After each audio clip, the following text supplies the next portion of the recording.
कहते हैं कि इस दुनिया के कई अनसॉल्व्ड मिस्ट्रीज का सॉल्यूशन टाइम ही बताता है। वो ही टाइम पर कई रिसर्चर्स ने कई स्टडीज करने पर भी अब तक बहुत कम नॉलेज गेन किए हैं। आदिकाल से आज तक ह्यूमन लाइफस्टाइल में काफ़ी चेंजेस आए हैं, जिसका रीज़न टेक्नोलॉजी कह सकते हैं। यही टेक्नोलॉजी की मदद से कई डिकेड्स पहले अल्बर्ट आइंस्टीन ने थियरी ऑफ रिलेटिविटी बताए थे। इस थियरी ऑफ रिलेटिविटी के मदद से इंसान टाइम ट्रैवल के बारे में एटलीस्ट 0.1% जान सकते हैं। लेकिन हम ये नहीं जानते हैं कि ये थियरी ऑफ रिलेटिविटी ऑलरेडी हमारे वेदास में बताया गया था। इस थियरी के अनुसार टाइम अलग जगह पर अलग अलग होता है।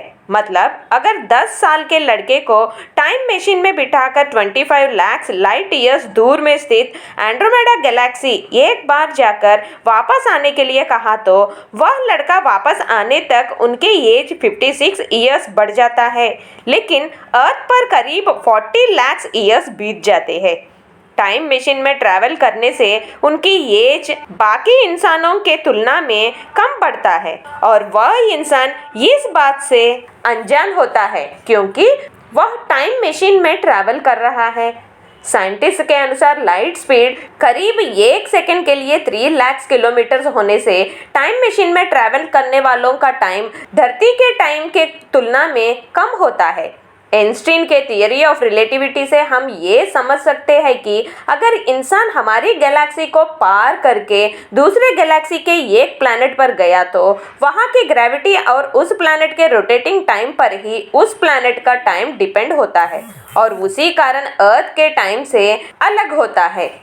हमारे पुराणास के अनुसार रायवंतक राजा को रेवती नामक एक बेटी रहती थी, जो 8.5 फीट हाइट होने से उनकी शादी करना राजा के लिए मुश्किल हो गया था। आखिर में परेशान हुए राजा सृष्टिकारक ब्रह्मा को ही इस प्रश्न का हल पूछने का निर्णय लिया। राजा अपने तपशक्ति से ब्रह्मलोक अपनी बेटी के साथ पहुंच गया। यहाँ तपशक्ति मतलब उनको टेक्निकल नॉलेज है। वह टाइम मशीन रेडी कराया और बेटी के साथ ब्रह्मलोक पहुंच गया। उस वक्त ब्रह्मा गंधर्वों का नृत्य देख रहे थे, तो राजा कुछ समय इंतजार किया और नृत्य खत्म होने के बाद ब्रह्मा को अपना प्रॉब्लम बताया। पूरा सुनकर ब्रह्म राजा से वह अपनी बेटी रेवती को भी साथ में ले आना अच्छा हुआ कहा, क्योंकि राजा वहां आकर गंधर्व नृत्य खत्म होने तक धरती पर 40 लाख ईयर्स बीत गई। फिर भी उनके उम्र में कुछ फर्क नहीं होने से ब्रह्म ने राजा को उसी वक्त धरती पर वापस जाकर 10.5 फीट हाइट का बलराम के बारे में बताकर उनसे रेवती का विवाह करने की सलाह दिया। वापस धरती पर आए रायवंतवक राजा को अपना राज्य बदलना और उनके लोगों की मृत्यु हो जाना सुनकर आश्चर्य हो गया। वापस आने तक बलराम का भी जन्म होने से रेवती की विवाह बलराम से किया। ये बात भागवत में चर्चित है। सिर्फ यही नहीं, हम सब वैकुंठ एकादशी भगवान विष्णु नींद से उठने का दिन समझकर त्योहार मनाते हैं। ये 6 मंथ्स पीरियड उत्तरायण काल नाम से जाना जाते हैं, तो बाकी 6 मंथ्स दक्षिणायन मतलब भगवान विष्णु के नींद का समय है।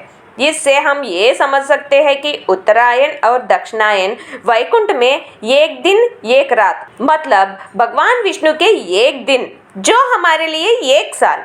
इससे ये प्रूव्ड है कि हमारे ऋषिस और योगीस टाइम ट्रैवल और उसके चेंजेस के बारे में अनजान नहीं थे। See you again with a new topic in Global Encyclopedia. Till then, take care and have a nice day.